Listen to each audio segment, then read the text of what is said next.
Today we are going to learn about fundamental photography.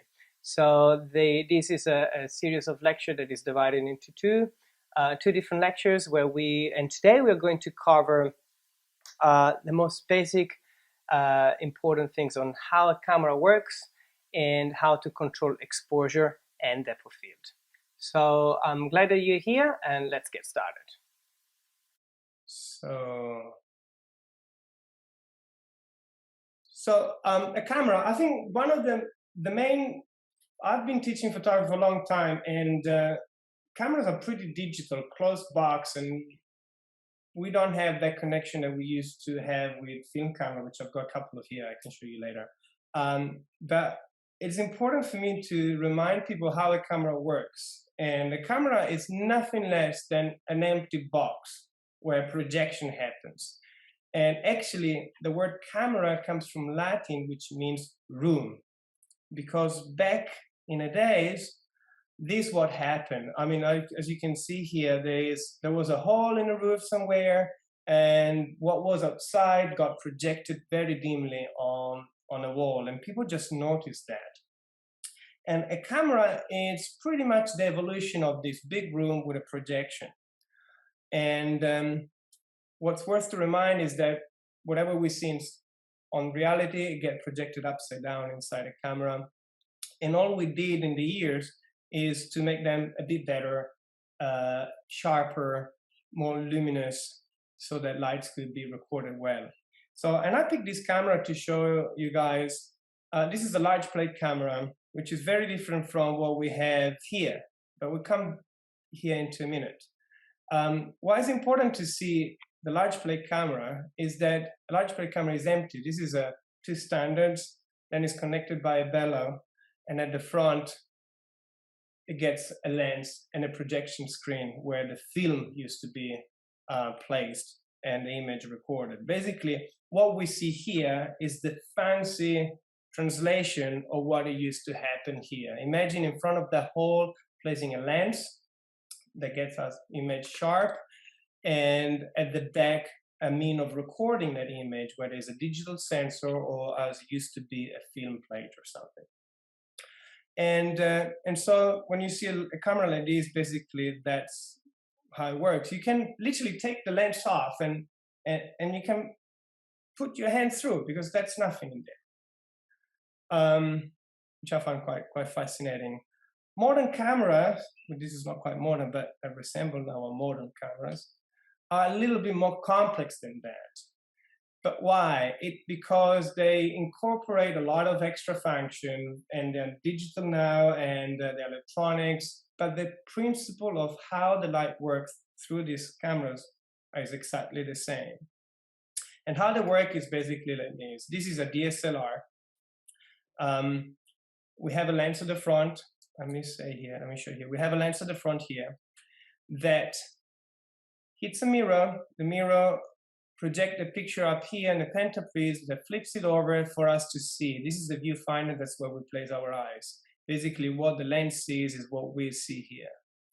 And this is how it works. This is a little man, we frame the little man, there's a mirror, sends the picture through onto the pentaprism, flips it for us, and we can see it nice.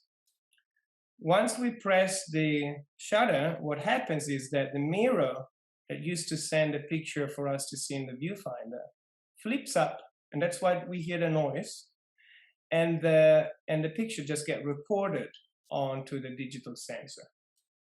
And so it goes up and down, and every time we finish taking the photo, the mirror comes back down, the clunk, the sounds, it goes back down, and we can see, we can take the next photo.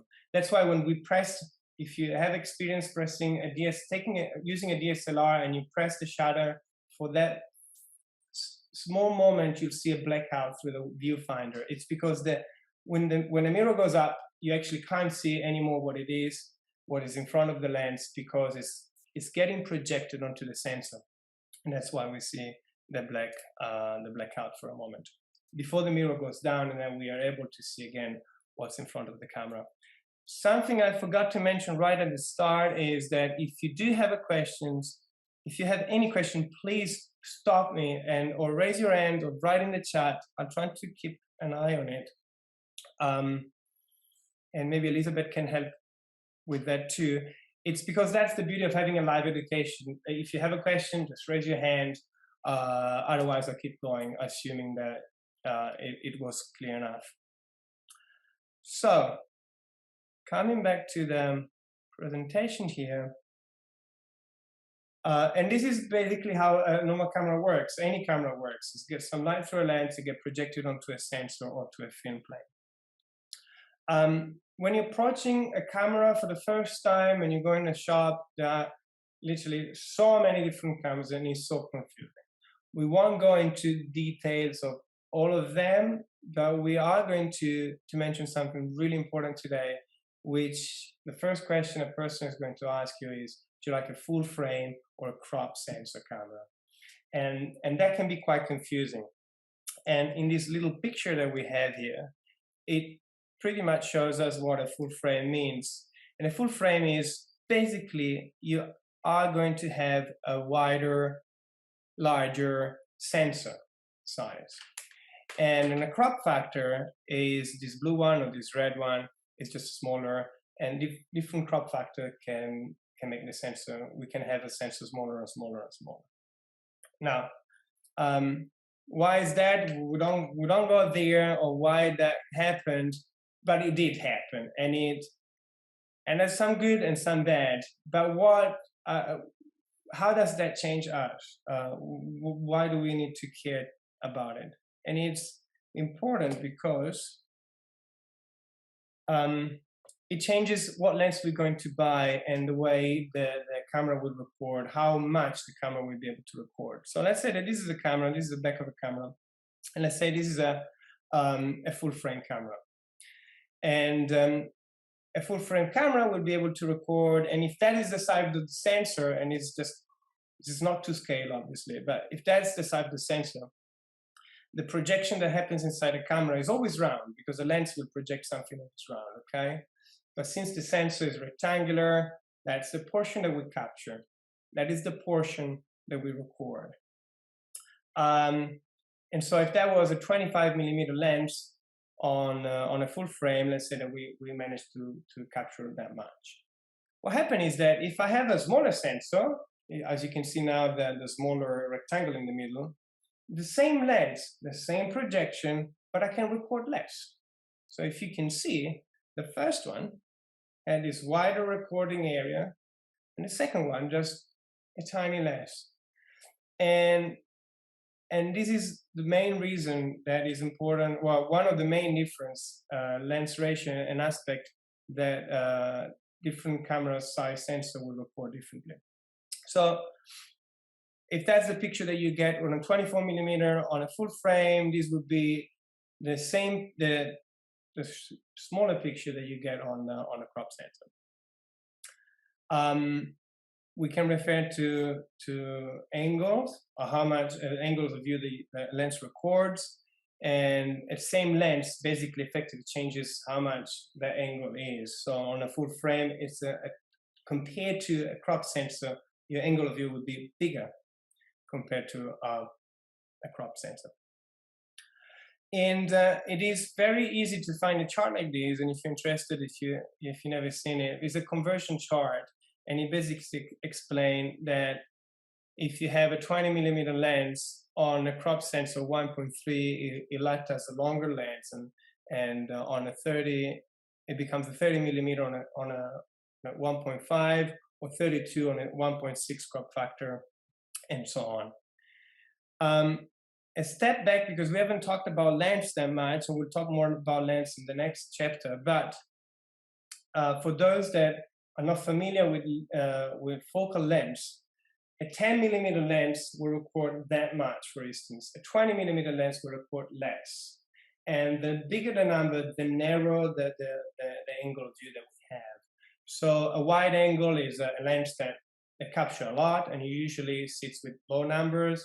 A telephoto, a super telephoto, maybe a 300mm lens, it is a lens that captured very little with a smaller angle of view. And and so that's the difference. So again, the on the full frame lens stay, we say the original focal length because that was the first format that was available on a 35mm lens cameras. However, they stay a lot wider basically. At 24, we like that.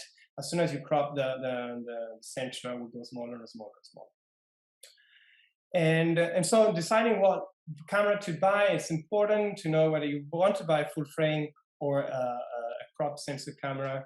Bear in mind that a full frame will cost generally more. It's more for professionals, even if there are great cameras also on the crop sensor. But this is the main difference between the two.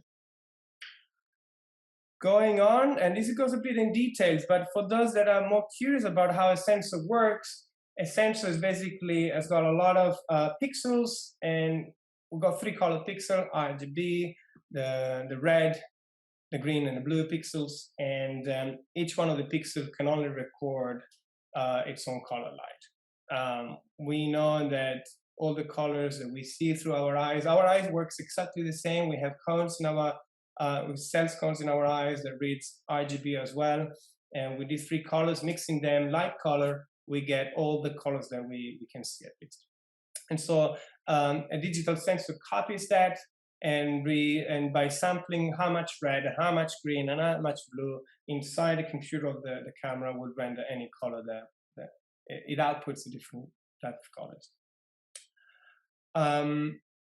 And we can move on to exposure, which is the biggest deal for people that wanted to start getting more serious about photography and maybe shoot with manual cameras. So we got three different ways to control the exposure, and is by increasing or decreasing the aperture settings, the shutter speed, and the ISO, and we'll look them in a moment. But first of all, let's see what is a well-balanced exposure. What is exposure? Basically, it's not a fixed term, it's not a fixed solution, but generally is when whatever portion of the photos that we care to show, it actually shows in good detail, from the shadows to the highlights and the color range. In these photos that we see here, the middle one would be the most representative of good exposure. On the left one is a bit dark, and on the right side is a bit too bright. So starting from the sun or any source of light, we have two main controls. We have three, but let's focus on two controls for now, which is aperture and the shutter speed. Now, the aperture, it's important to know what each of the control it actually changes and takes controls of. And the aperture controls how much light reaches the sensor, because ultimately all the light that travels through the lens will eventually reach the sensor. So we are talking about the aperture controlling how much light reaches the sensor. On the other hand, the shutter speed will control for how long the lights will reach the sensor. Okay, so aperture for how much, the shutter for how long that happens.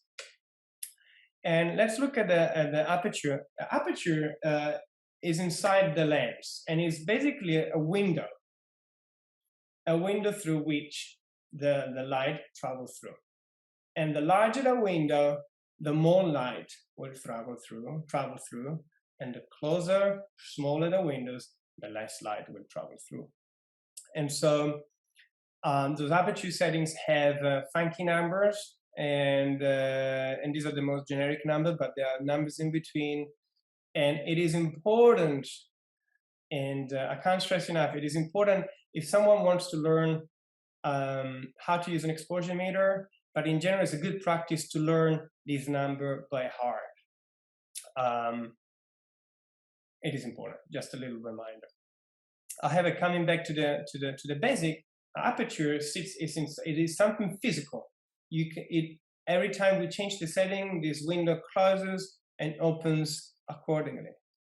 The larger the windows, the more light travel through, and the smaller the windows, the less light travel through.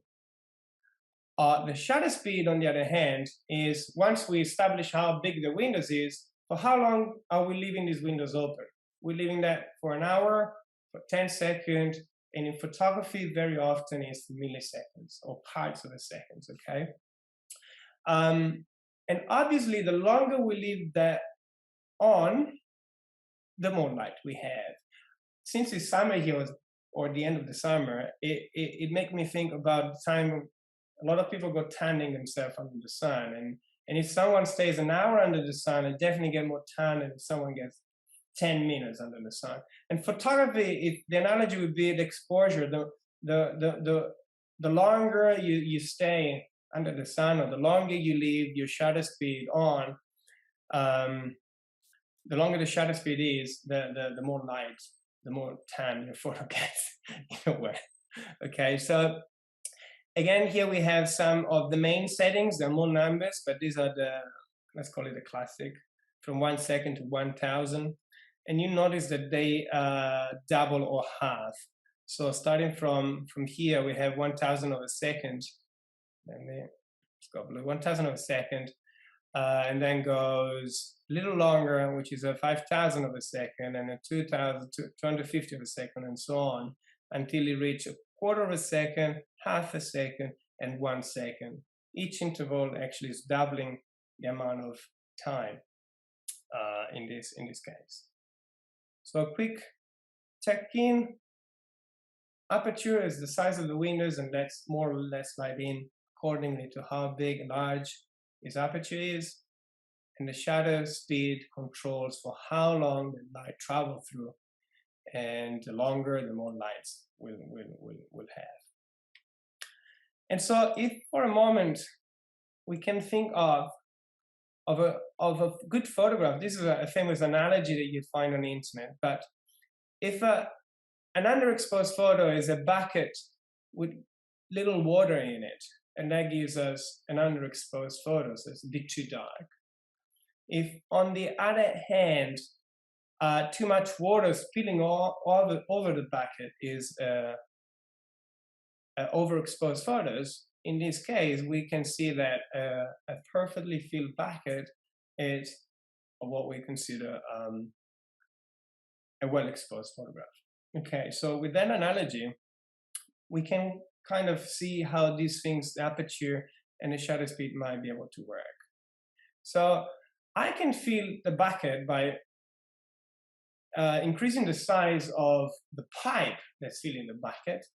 And if I would do that in real life, it probably in 4 seconds, I'll fill that bucket in. I mean, it's just a massive pipe splash into this bucket. And what I've done, as you can see here, is the sign of the aperture settings. You know, you remember that windows that we talked? So if the pipe is, the size of the pipe is the size of the aperture, the larger the pipe, the larger the aperture settings, the more water, the more light come through. And that means that to fill the bucket, I really need a short time.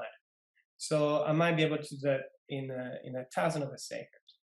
On the other hand, if I would have to close down the water supply, in which case closing down the light supply in a way by just shrinking down to droplets, to fill the bucket, I will require a very long time, maybe a minute or maybe 2 hours, I don't know, but considerably longer compared to two. And so, but that's the funny thing, and then very important things. Both of them will yield a bucket full of water, at which point I turn off the tap, and both of them have come through different settings, but both of them will give me, excuse me, a perfectly exposed photograph. So I can obtain the same results by having a large amount supply of light or water for a very short time, or a trickling down water supply, but for a longer time. And that's really important to understand, because there are many considerations that goes into which settings we want to use, but the first step is to understand that we can use different settings to achieve exposure-wide the same exposure level. And so these are the two easy settings. ISO, it is easy too, but the best way I got to describe it is how big is the bucket. So if I do have, so far we looked at the same size bucket, and so we can just change how much water gets in and for how long. That's simple. But there is a third element, and is the size of the bucket. Obviously, it would take me longer to fill a bigger bucket than to fill a smaller bucket. And so here's what I'm writing here is that if I do have a big bucket, it will take me, it takes longer. And if I have a smaller bucket, it takes shorter time. Or alternatively, it could take a wider aperture, so more water supply, more light supply, but a smaller bucket, again, compared to the other one, will take me less water to fill it in. Now, ISO, interestingly, the bigger the number, the smaller the number, the bigger the bucket in this case, as you can see. So, and officially, the ISO stands basically for, well, it doesn't stand for that, but is how sensitive to light the sensor is. So the more sensitive it gets to light, the less lights require. If it's insensitive to light, you really need to hit the sensor with lots and lots and lots of light in order to record an image. But on the other hand, when you raise your ISO, you're making the sensor very sensitive once again. And that means that with little lights, we get to record that image, okay? With the analogy of the bucket, basically, is how fast do we fill, and so the size of the bucket it refers to that.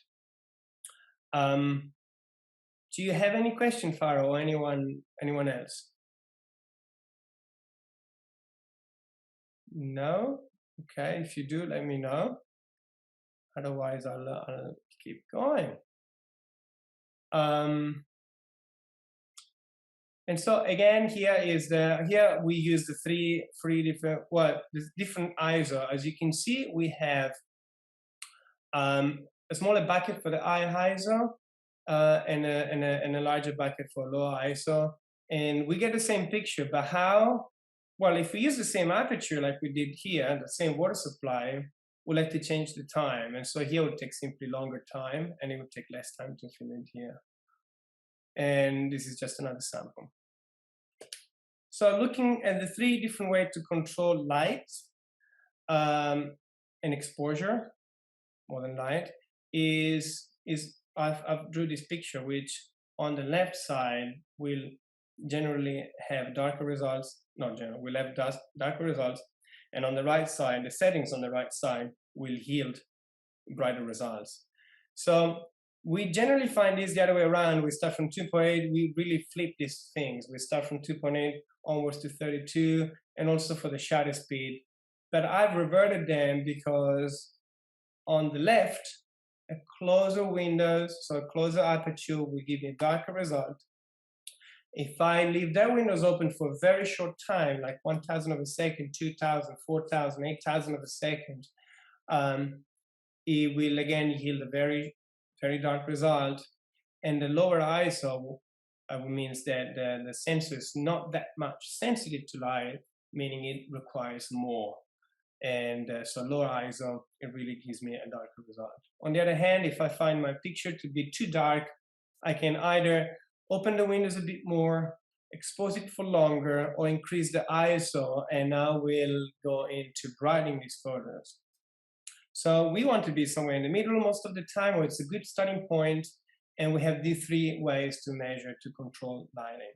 So for the really beginners, if a little chart like this inside your bag, it might be useful if you're shooting manual for the first time, and let's say you're on a tripod and you're taking your time to experiment, and you're either too bright or too dark. You can you're a little bit lost for what to do. You can quickly look at a chart like this and say, okay, what's my aperture settings? And you might find out that you're shooting an f4, and by quickly checking, you say, okay, if I put f8, I get a little darker. Let's see what that becomes. And so very often, when one main advice that I have for people that are starting out, just taking slow, have something like this handy, because there's a lot to take in for the beginners, but it will soon sink in, and you'll be able to get rid of the chart and just go and do your work. I often compare photography as driving a car. I don't know if you guys drive a car, and I don't know if you drive manual or with stick. Sorry, manual is stick, automatic.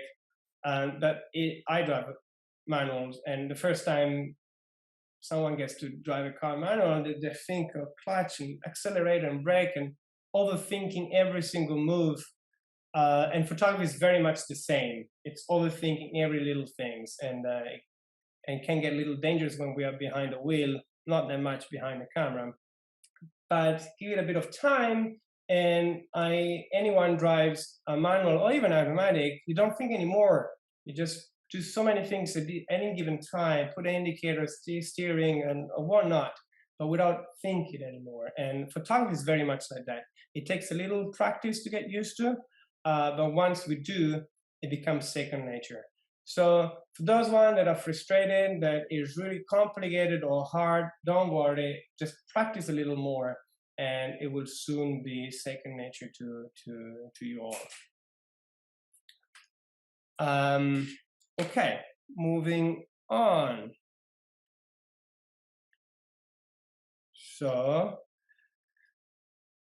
these are the mechanics of the camera. So we saw how the light travels through the lens and gets to the sensor, beautiful, records an image, and sometimes this picture can be a little too dark, a little too bright, and we have 3 different control settings that we can change in order to influence that exposure. But, and there's a big but, what happens if I change the aperture? And what we've already seen is that the larger the windows, the more light comes through, and the smaller, the less light comes through. Great. But that's what happens physically. Aesthetically, something else changes. And we introduce the concept of depth of field. Depth of field is basically how much is in focus within your frame. Okay? And we can increase how much things is in focus or decrease the amount of things that are in focus. And we're going to see some samples. So this is a photos that has got a shallow, that what we call a shallow depth of field, which means very little is in focus. In this case, the flowers in the foreground, and everything else is out of focus. Okay. Aperture settings, it's one of the 3 methods that get us to change the amount of depth of field. So the more we open these windows, the more light we let in, but at the same time, the shallower the depth of field. So these photos is only possible by opening your aperture. I'm not going to say as much as possible, but fairly open. Okay, so if you ever wonder how do they get these beautiful photos where the foreground is in focus and everything is out of focus, everything else, well, open, go into manual, expose your photo correctly, but remember to have the settings of the aperture wide open. And it is used very often, and it can be used in portraiture. Obviously, there's different levels of how much out of focus the background can be, okay? In this case, clearly the subject is more in focus than the leaves of the background, which is important to get attention on. Why is it used? Well, it's used for different reasons, but mainly to focus the attention on the subject. So we want to eliminate, or aesthetically, well, we want to really focus on the subject. That's the best way I get to describe it. For instance, here we have a very sharp focus on the coffee, on the hands of this gentleman, and we do not want to see the pattern of the rag that is at the bottom or anything else. And so by using a shallow depth of field, we do achieve that result. Same with portraiture. And we can have a shot. If you're going for portraiture, remember the eye should be always sharp before the nose. So the nose can be a little soft, can be out of focus, but the important thing is the eyes generally, and there are no rules in photography, but this is generally a starting point, okay? Doggy photos, I have a dog, I love dogs. I couldn't not include the photos of a dog. And And the photos that I present are a mix from photojournalism to fashion to a broad range, just because to demonstrate that these techniques of depth of field or shallow depth of field, it is widely used in any type of photography. So in this case, we have a very out of focus foreground. We have a sharper mid range and an out of focus shish background there. Same here, same technique, shallow depth of field, focusing on the center of the image. It's very effective in using foregrounds. I mean, look at these. We have a foreground that is completely out of focus. That it leads us to our subject. It is used in food photography, and it is used literally everywhere.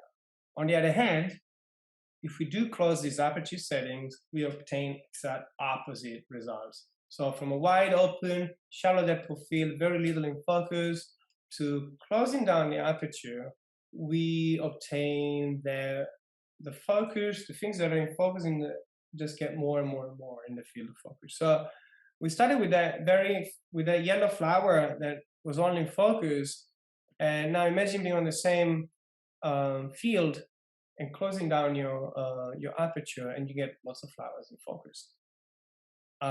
Landscape photography generally is photographed with closer settings, just to get the foreground. As you can see here, we have the tree in the foreground that is in focus, and the mountains in the back that is in focus. There are different techniques that we can achieve more focus than we need, but for now, remember that closing down the aperture will give you more focus. More landscape photography and street photos.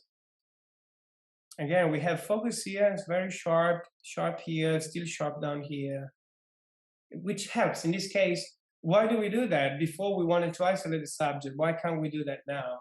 Well, the photographer in this case consider the surrounding and the ambient and the location important to the concept of the photograph and to the storytelling aspect of the photos.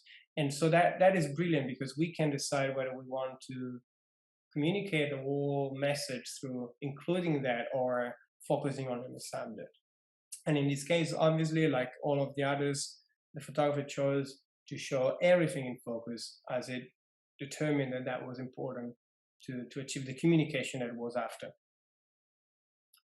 And so here we can see fairly sharp pretty much everything from the foreground to the background.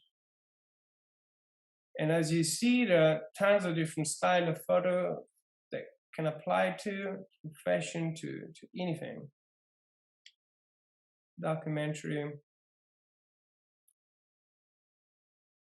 And so that concludes for the aperture and how much in focus we can help the depth of field extend or decrease the depth of field by changing the aperture. So this is important, because when we are adjusting the aperture settings, let's say we want to adjust exposure and we're adjusting the aperture settings, we also have to keep in mind that one settings will yield more or less focused area to be in focus. And so we might decide that we do not want to touch the aperture, but instead correct the exposure by either the shutter speed or the ISO.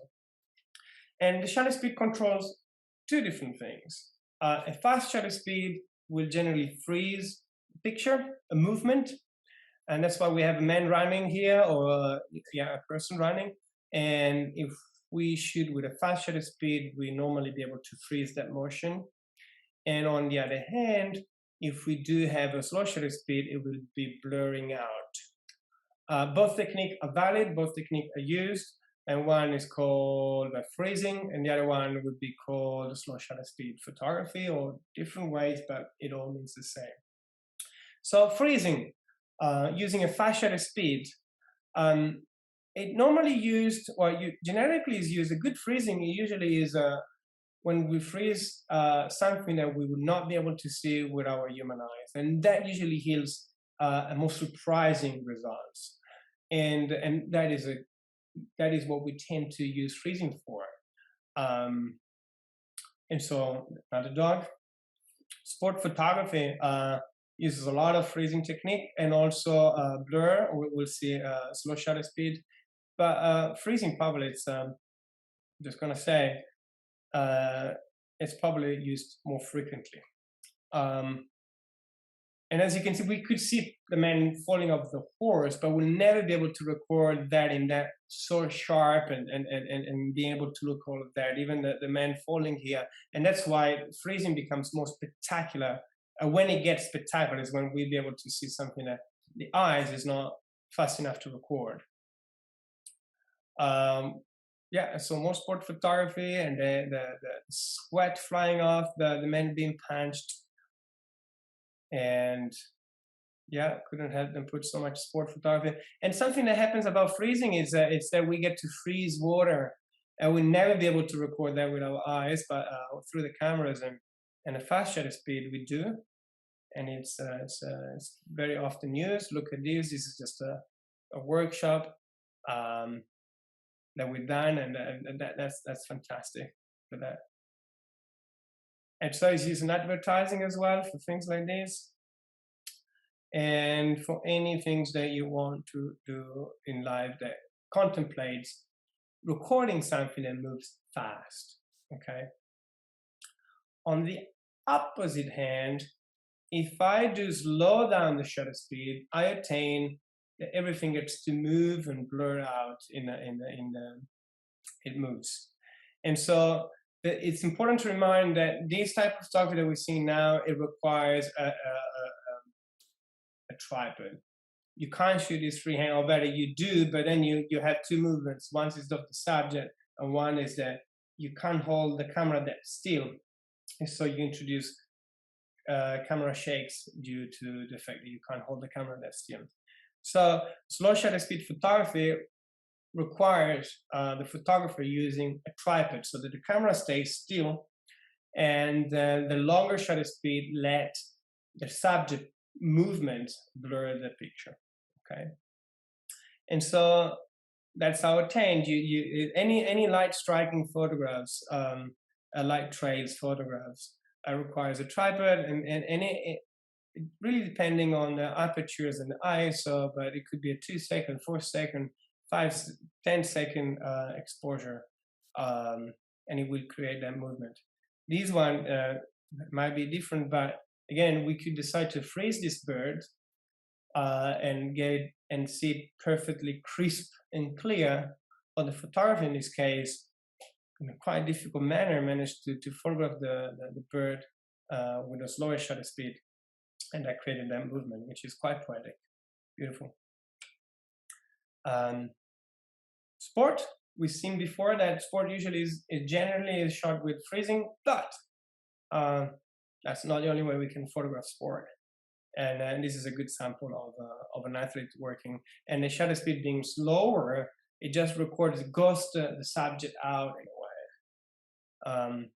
And why is it used, and what does it do? It expresses movement. It is another way, it's another form to express movement, to accentuate movement. So for a case, in this case, a dancer,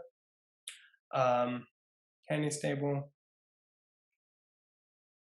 and so the sport and the crowd. I mean, look at the movement in this underground station here. And of course, if you ever wondered how the water get there silky, well, put a camera on a tripod, use a long shutter speed, and if you can't get it that long before your subject is completely brightened, you use what is called an ND filter, which we'll see more in detail next time, which basically is a sunglasses for your camera. It makes everything darker so that you can go longer with exposure and compensate and achieve this longer silky water effect. Same with here. And even here. So the subject is still here. The subject as intended, the pontoon here, it is still. But how do we get the water to be the silky? Yes, you can do it in Photoshop. You can select the water and blur it out. Or you can do it in camera, where, again, you have maybe 10 second, 20 second exposure, and that will guarantee you that the water we keep by slowly moving will be recorded like that. And here's another sample where the subject again is still, but the surroundings are moving a bit like this water with people. And it doesn't take that much. It doesn't take a second. Maybe it takes a quarter of a second. It really depends again from the other settings. But a slight blur like this, it is effective to blur people in movement, but it's not effective at blurring people that are generally still. So you get this double effect, which is quite nice results in this case. And so, quickly summarizing before we move into ISO, the shutter speed can either freeze our picture, freeze movement, or by using a long shutter speed, we get to blur the subject. The aperture, by using a wider aperture, we get more light in, but at the same time, we are having a shallow depth of field, meaning we focus on the subject and everything else gets out of focus, blurred. While closing these settings, closing these windows, we do get less light, but we are increasing the amount of things that falls under focus, extending our depth of field. And we are moving to the ISO, and so ISO also it comes to play. We saw that a low ISO, it's basically this huge bucket, and it takes a lot of water to fill in. And one would say, why don't we use a smaller bucket all the time? That would be marvelous. That will solve a lot of the photographers' problems and issues, but there is a catch with that, because they're more sensitive. The smaller the bucket is, the more sensitive the sensor is. Yes, the less light it requires to record an image, but it's not good at recording that image. And so it gets what it used, a noisy picture. It used to be grainy when we used film. It is called digital noise now, but it's basically, I'll show you in a second, the quality of the picture is not good. So there is a good things to remember here that I always advise. I always photograph at ISO 100, which is the lowest on most camera. Some cameras go lower than that, but let's call it 100, which is your lower ISO settings. I would then play only with two settings, which is my windows, the aperture, and the shutter speed, which is the time, how long the light travels through. And if I cannot get a decent exposure with those two settings, that I'm still dark or underexposed or get movement or anything that cannot achieve what I want with these two settings, then and only then I'll consider going to the ISO settings and increasing the ISO settings. Because the more I increase the ISO setting, the lower the quality gets. And obviously, as a photographer, I do want my picture to look the best all the time, and hence using the lowest possible ISO settings. Okay, but that's what it looks roughly like. This is a detail of a picture, and yes, I've added this is the same picture, and I've added the noise digitally in Photoshop. But believe me, that would be pretty much how it would come out of a camera.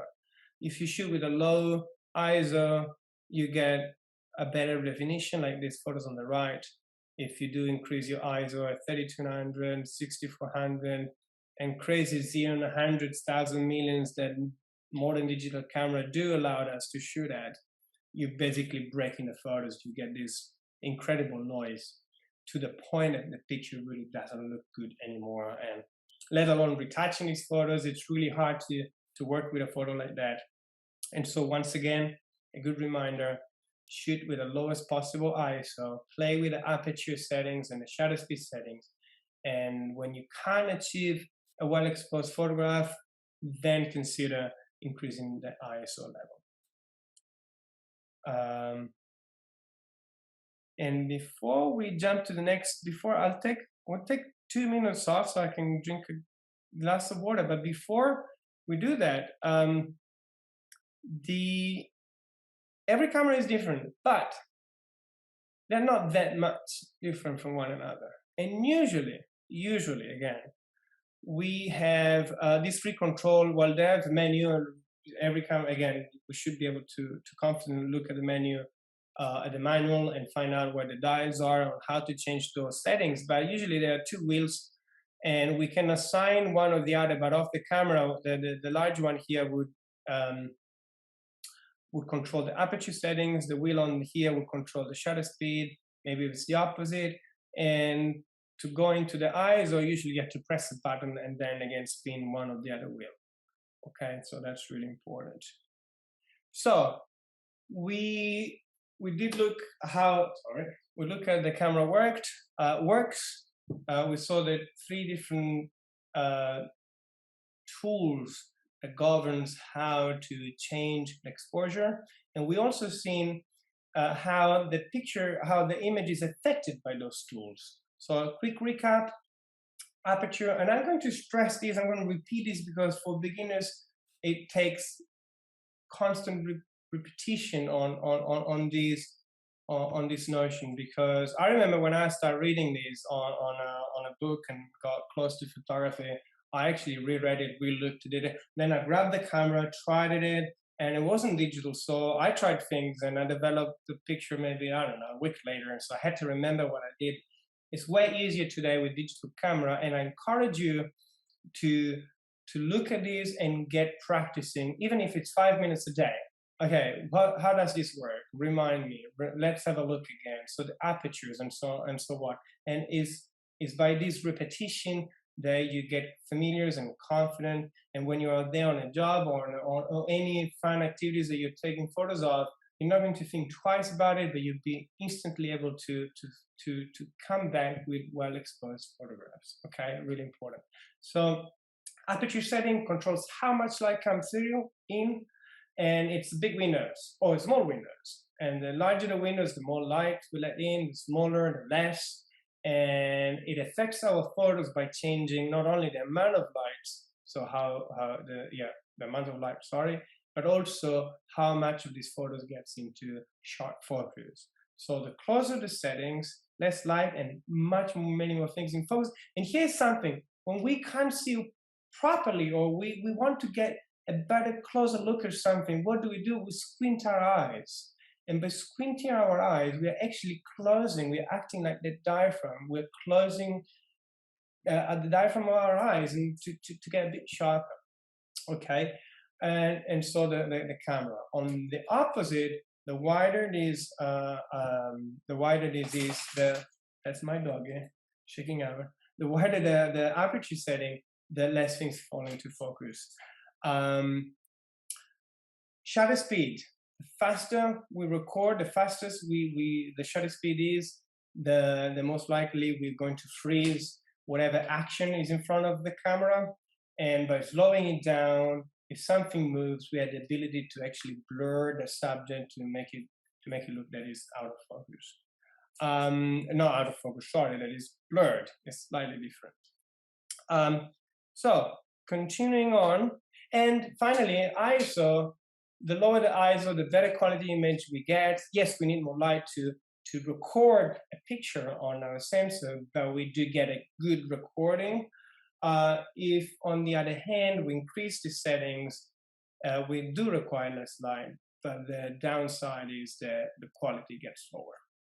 So, moving on to, and if you thought that this was tricky to get, wait that we move to the next subject, which is, I think, oh, not yet. We'll talk about stop in a second, which we'll get to there.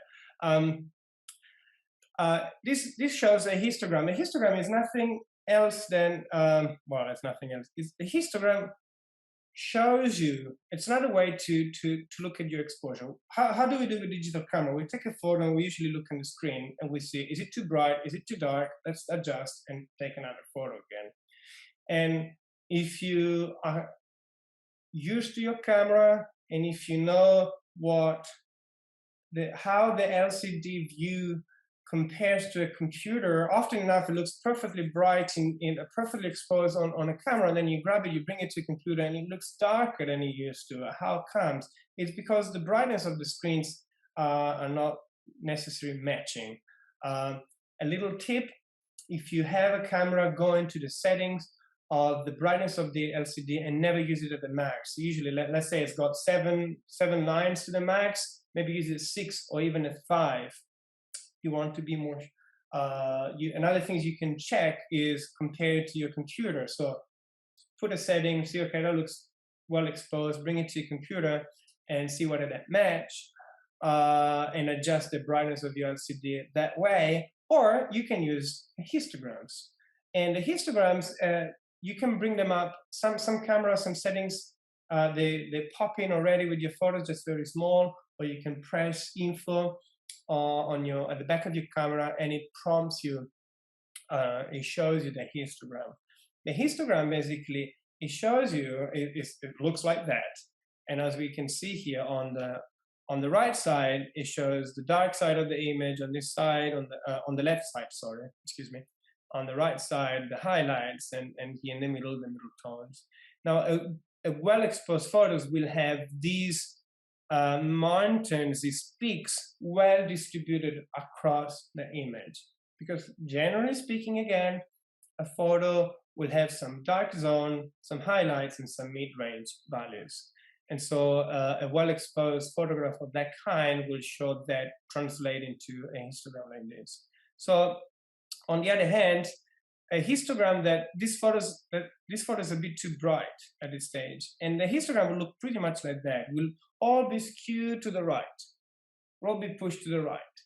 And because we've seen that the right side is where the highlights are recorded or shown. And so if a photo is too bright, it will have very little to none here onto the left and all of the information onto the right. In which case you could tell immediately by looking at the histogram, this photo looks like is overexposed. The same photograph underexposed will look like this. It's the opposite histograms that we have. We have all the data skewed way far onto the left, on the dark tones, and none to the highlights, meaning nothing is white in this photo, nothing is that bright, and so there is no information there. On a well-exposed photo would have a bit more like this. So basically, I took these photos, I done it in Photoshop, and I can get an Instagram of Photoshop, but this is just as a demonstration. And so it's the same photos that has been changed exposure in Photoshop, but the histogram that comes with it, it shows like that. Another sample, so here, there's a good sample. It's got a bit of white on the clouds. It's not much white. So if there is not much white or not much bright parts, it will clearly show here. There's some bright stuff, but not that much bright stuff. Compared to, there's actually more things into the shadow, and I probably will read the darkest spot will be the shadows here, or the shadows here, and we'll read here. But most of the photos sits in the middle range of exposure, including the sky, and that's why you see a peak in the mid-range of the histogram. So it might sound very technical, but try it out. Have a photo, take a photo with your camera, find that info button on the back of your camera, see whether you can pop out the histogram, and try. Overexpose a photo, have a look at the histogram. Underexpose a photo, have a look at the histogram, and then take what you think is the right exposure and have a look at the histogram. Why? Because if you're shooting on a new camera that you don't know, you can quickly check the histogram. You don't know how bright the screen is, or you just get that extra confident about your exposure. I personally do not use the histogram. And you can say, wait a second, why are you suggesting us to use a histogram when you don't? It's because I was used to film camera. We shot with Polaroid, we get a preview there, and we put the film and translate it, and then we scan the film. And I'm used to just compare the things, and I know what I'm compared to. And I'm so used to it that I actually don't need bracket to look at the histogram. But I do my adjusting. If I use a new camera, I will probably look at the histogram to start with. I will shoot a few photos, get a sense, and then bring them back to the computer and get a sense of what that looks like. And it might be a silly way, but in photography, like anything in life, it's the way it works for you that is the best way. My job here is to show you different possibility for you to do the job the way you like, okay? So I don't use histogram, but it's definitely a valid point. And there are people out there that swear by histogram that would do nothing but with histogram. They barely look at the screen, just look at the histograms. So it's perfectly fine. If that works for you, that's perfectly fine. And so here's something that shows that photography, the rules don't really count that much, because looking at the histogram right here, I would think, oh, this is an underexposed photograph. But then I look at the photo and look, it's a black sky, it's nighttime. We only want to expose for, we can't expose for Mars and Venus out there. It's never going to work. We want to expose for the highlights of these flying balloons or this building. And so by exposing well for that, we have a large amount of black data that is showing in the histogram. But that's the way it is. So if you're beginning and you just heard me saying your histogram should be well distributed and then you get this histogram, don't panic, just look at the photos as well. Generally, we want to well distribute a histogram. However, a particular dark image, on the other hand, a particular bright photo, like maybe you're shooting something on the snow, it will have this histogram that are pushed whether to the right or maybe to the left, okay? And so any person that is serious about photography, I mean, we can learn about exposure and we can learn how to control that and we can live with that, happy with that, just with that. But often, very often, too often, well, not too often, very often, we get to talk about stop of light. And if you want to learn how to use a strobe light or studio photography, you will have to know what a stop of light is, because we use a tool which is called exposure meter that measure these kind of things and measure stops of light. Now, let me tell you what a stop of light is roughly. A stop of light is an indication of how much light we have, or how much light more we want, or how much light less we want. Daniela, that's confusing. Do you remember our dark photos, underexposed photograph? Okay, well, if you have an underexposed photograph, you want some more light to go to reach your sensor. And you can, yeah, open that windows, get some more light like that, or you can slow down the shutter speed and get more light that way by having longer time open that window, or you can increase your ISO.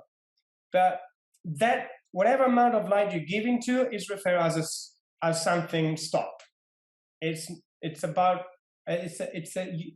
way of measuring things. Now, it might sound strange, but give me a second. So, for instance, we are used to measure things. We've got kilograms. In US, we might have pounds. In England, you have pounds, or but generally the international systems calls that kilo. We use kilo and meters. But whatever you're used to, a meter long thing is always a meter long thing. Whether we go to Germany, Italy, India, anywhere in the world, that meter will stay a meter all the time. The same with kilogram. The funky thing about stop of light is that the stop can be, you see the little bulbs and the smaller bulbs and the bigger one here? That is a stop of light. That could be a stop of light, and that could be a stop of light. A stop of light is not a fixed measurement. And that's where it gets everyone a little bit, oh my God, that's so hard to understand. But again, it's like driving that car. The more we drive it, the better we get at it, the more confident we are, and these things will soon sink in and be ours. So a stop of light is a non-fixed value. And if it's not a fixed value, but we have always remember always a starting point.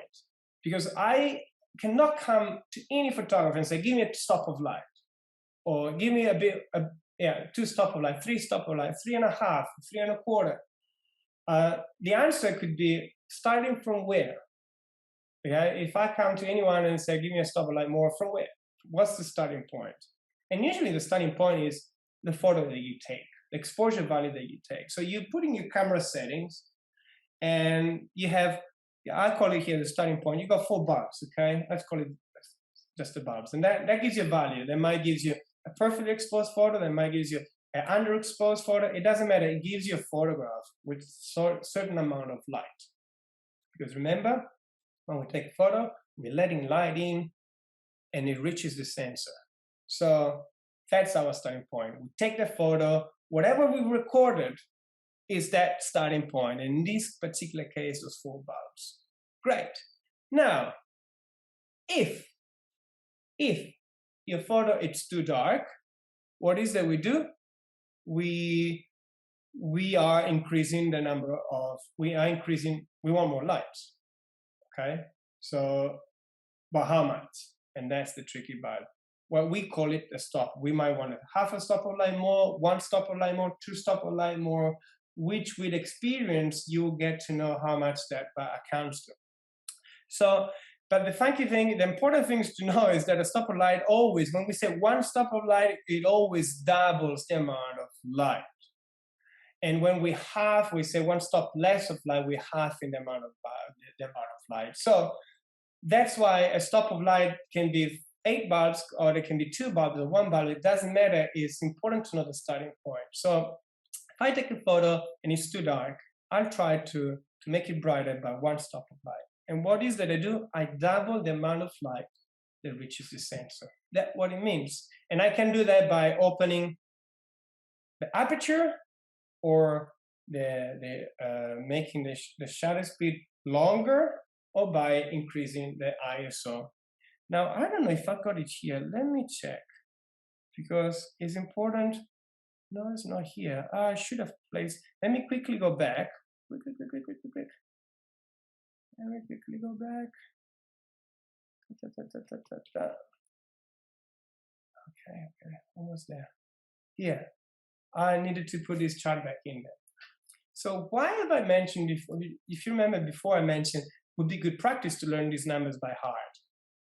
Because, as you can see, these numbers have been set 1 stop apart. So if I go from ISO 100 to ISO 200, I am doubling the amount of light that I reach, that my exposure gets, okay? And in fact, 200 is double the 100. So that number is damn easy to remember, okay? Oh, give me a stop on, I take a photo, it's a bit dark. Give me a stop on light more. Okay, with what? With the ISO settings. If I have 100, my ISO setting, I'll double that and I'll get double of the light. With shutter speed is the same. I'm taking a photograph and I've used, let's say, f32, 1000 shutter speed, and ISO 100. These 3 settings, this far left one. And the photo's a bit too dark. And I ask the photographer, give me 1 stop more of light, meaning make this photo brighter of 1 stop. And the photographer tells me, what do you want me to use? And I say, why don't you use the shutter speed? And in that case, by doubling the amount of time, and I know it looks like it's halving, but basically 1,000 of a second, the difference between 500 of a second is twice as long as 1,000 of a second. And so by doubling the amount of light with the shutter speed, 1 stop, you are increasing of 1 stop the exposure. And so with 2 stops, you just do double the amount of light and double the amount of light. And if 3 stops, you go from 1,000 to 125 of a second. The same here, 3 stops of light increase with the ISO setting would go from 100 to 200, 1 stop, 400, 2 stops, 800, 3 stops, okay? And these numbers look funky and do not double or do not halve, and that's why these are actually more important to remember by heart. But from f32, which is a very narrow window, very little light is traveling through this aperture. If we want to double, we don't go 15, 16. Yeah, we don't go 16. We go f22. And if you want another stop of light more, we go to 16 and 11 and 8. So 3 stops more of light from f32 brings us to f11. Okay, so if I get back to here, and these numbers are important because if you're using an exposure meter in a studio, those numbers will be reported onto both of your camera, first of all. So maybe you can make more sense of those numbers in your camera now. Oops, not too far. But also an exposure meter. So in order to understand which way and how much you want to go, it's important to remember those numbers, okay? And if you really don't remember, just while you move those dials, look at the numbers. They appear there, okay? So, confusing I know, but the more you talk, the more you look at this, the better, easier it gets. So the starting point is wherever you are with your exposure, you take a photo. If it's perfect, great. You don't even have to think about a stop or light. You don't have to think about anything. But if it's too dark, start wondering how much. I mean, most people that begin don't even know about stop and don't think about it, don't care about it, and it's fine because basically all you do, you spin the wheel one way, I get it, oh no, a little bit more, you get it, and that's done. However, that is a hit and miss approach, which is perfect for the amateur, but it also guarantees you that you're wasting a lot of times and you hit and miss, it's a hit and miss. While a professional will also hit and miss, but to less of an extent, because when he looks at a photo, that with experience, what I do when I look at a photo, I say, that requires 2.5 stops more of light. And so I don't try tick, tick, tick, tick. I know that 2.5 stops of light more is 3 click, and 2 click more. So that is 3, 3, 6, 7 or 8 clicks one way or the other to get to that result. And so I'm faster with my way of thinking, okay? Yeah, that's pretty much what I want to say about the stop of light because yeah, it's already complicated. But remember, stop of light means one more stop is doubling the amount of light you have, one less stop is halving that amount. And it's quartering if you go 2 stop of light or the other way. As you can see from this picture, if I start from 4 bulbs, 1 stop gives me 2, but 2 stop less gives me 1. So you see that's exponentially, it grows exponentially one way or the other. And so if you ever wondered, you might haven't wondered, but you look inside your camera, you see these little funky things. Some brand, I'm not going to name it, but some brand have the other way around. They have plus and then go 0 and then minus, which in my opinion doesn't make much sense because we're used to increasing this way. At least in our Western society, we do it from this way to that way. So minus, 0, plus. It makes more sense to me. Some old camera have it vertical. Which is quite appropriate too, at least on the film camera. You have the minus at the bottom, the 0 in the middle, and the plus at the top. What is this? This is basically telling you where you export, is an exposure meter, and it tells you what exposure is. Because so far you must have wondered, if you don't have a camera yet, oh my God, how am I going to bloody find out where the exposure, I'm going to hit and miss so many times, this top of light are confusing. Wait a second, cameras are great at telling you and giving you a great hint. And well, the best hint that the camera gives you is what we call the 0 value. Zero value, it's your starting exposure. It's not the perfect exposure, but it's the damn close most of the time, and again, most, damn close starting point. And what it is that when I move my aperture, and close it, I'm changing the exposure. When I'm moving my shutter speed, I'm changing the exposure, same with the ISO settings. And what happens inside the camera is going to tell at some point, this cursor is going to sit on the 0. And basically, the camera is telling you, great, if you take a photo now, you have a good chance of having a great exposed photograph. If this cursor, it goes over +1, remember, guess what? It is 1 stop too bright. And that's why this thing of stop are important, because the camera knows the stops and it talks in terms of stops. And so it's important at some point is to know about the stops. And so it says +1, you got double the amount of light required to make a perfectly exposed, and a perfectly, again in bracket, exposed photograph. So if you have +2, it means that you got double, and double, you got 4 times too much light than you actually require.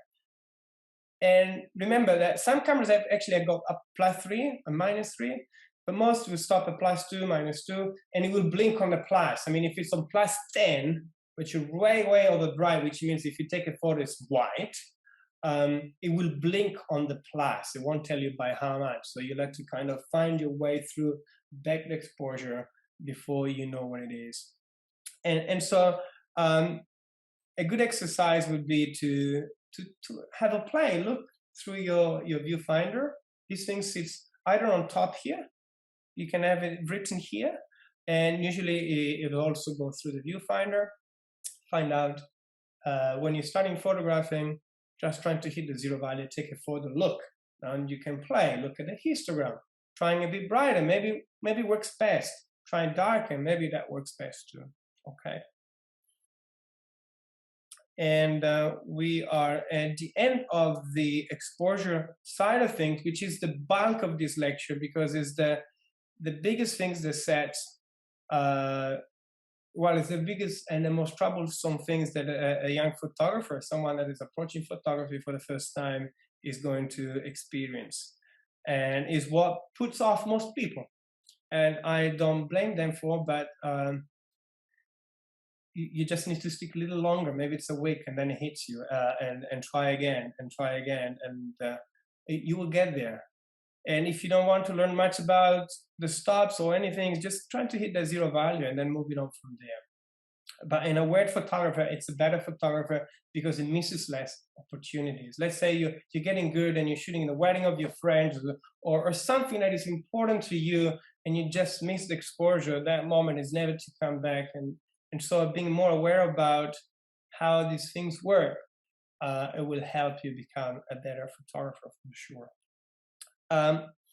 And so we are ready to come to an end for this lecture that is there's been quite a lot of information, especially if you're a beginner. If that was a refresher, probably wasn't that much, but as a beginner, this is a total nightmare already.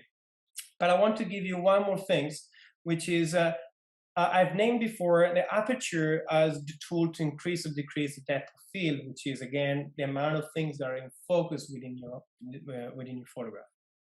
But that is only one way you can do that. There are two more ways that you can use to either increase or decrease this depth of field. Everyone talks about it.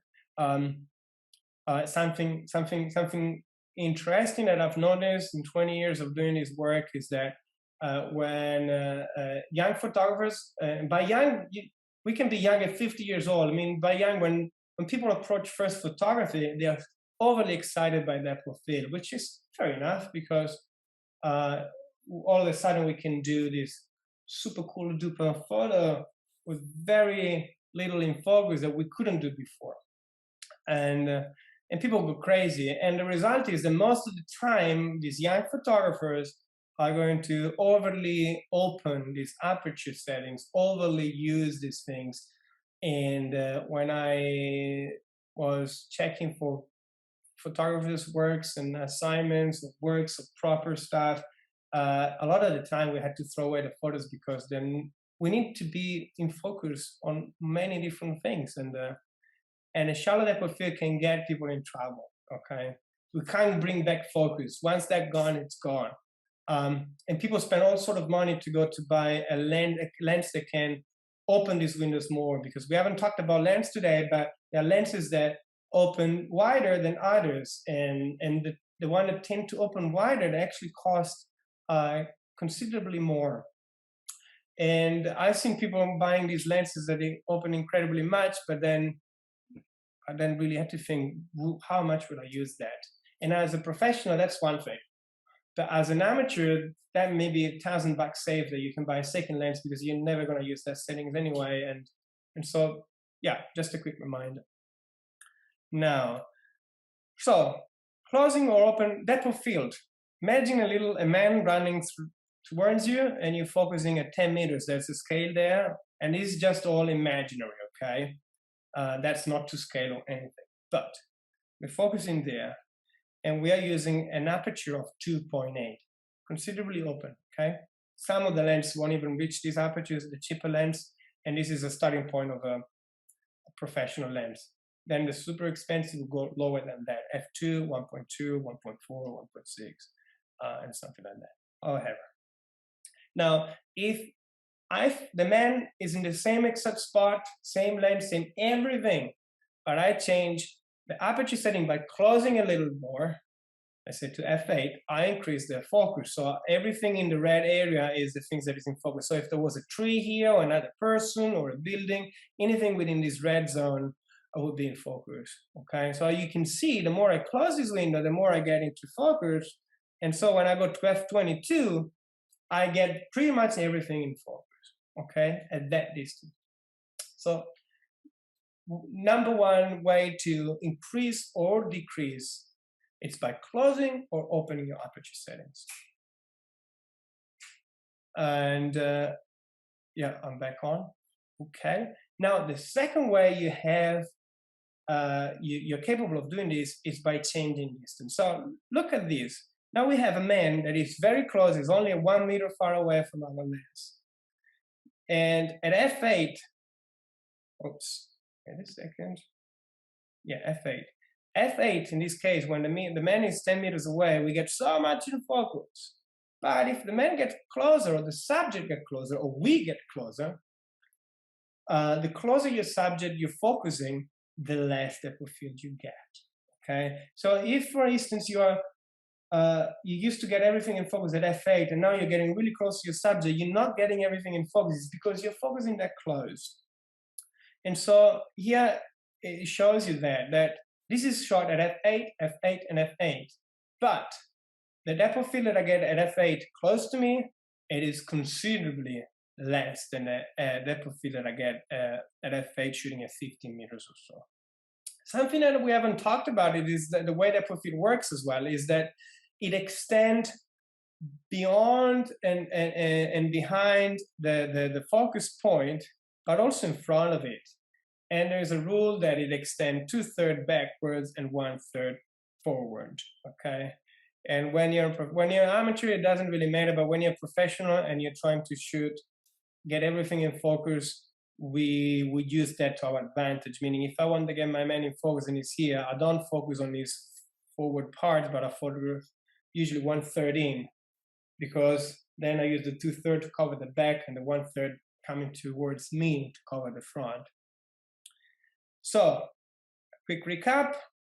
We can change the aperture setting and it changes the depth of field, or we play with the distance. The further away, the more depth of field we get, the closer, the less depth of field we have. And lastly, the last one is the focal length. Now let's say we keep the man at the same distance, but we use a telephoto lens here at 200 millimeters and a 50 millimeter lens and a wide angle here at 24. Again, at f8, same aperture settings. A longer lens will yield considerably less depth of field in the same aperture setting compared to a wider or shorter lens. And so this graph, that's what is trying to demonstrate. So the wider we go, the wider, again, remember the wide angle it sees more, it capture more, a wider scene. A telephoto capture narrows one. And at the same aperture, the wider one will yield a much larger depth of field, which is enough as for today. We can go more in details of why that happens, but that would be not that important and just adding maybe too much information. And with this, we reached the end of this lecture. I hope you enjoyed it. This last photo is for you to be now empowered by all of these new things that you might have learned or you might have not, and to go out there, have fun, and take some more photos.